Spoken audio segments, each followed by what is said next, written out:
When you hear the attack warning, you and your family must take cover at once. Here is a reminder of what the air attack warning sounds like. This is the sound.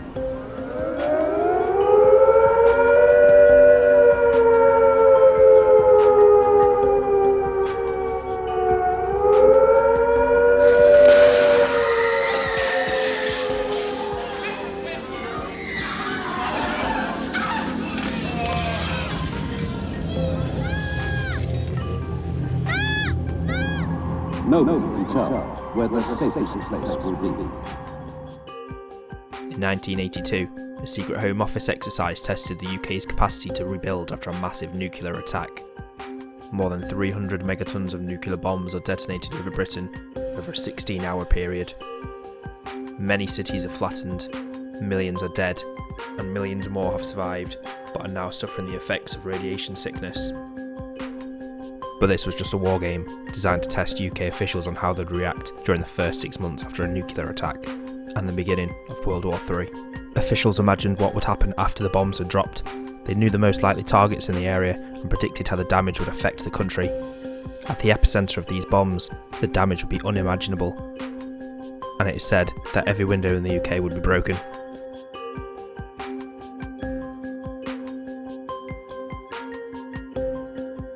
One scientific officer for the Home Office tried to imagine how law and order would be maintained.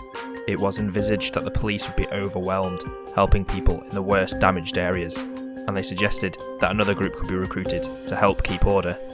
The scientists wrote in a report that it was generally accepted that 1% of the population are psychopaths, and that these people could be expected to show no psychological effects in the communities which have suffered the most severe losses.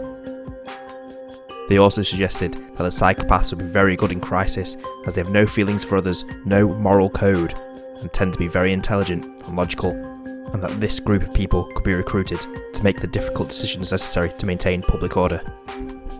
Although this theory was not accepted, it just goes to show how dark some government thinking was at the time.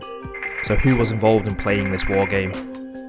Members of the military, the police, the fire service, and civil servants were all given a number of choices to decide upon as an almost unimaginable scenario unfolded before their eyes.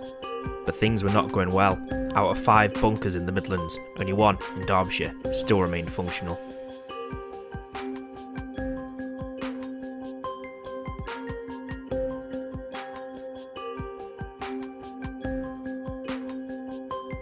Its occupiers, tasked with dealing with the consequences of the breakdown of the neighbouring counties, with thousands of refugees flooding the borders. Vigilante groups started to appear, challenging local authorities. The morale of the bunker itself dropped, little industry remained. Who was going to organise it? Who was going to start the rebuilding process? The administration was weak. Where the exercise went from here, we do not know.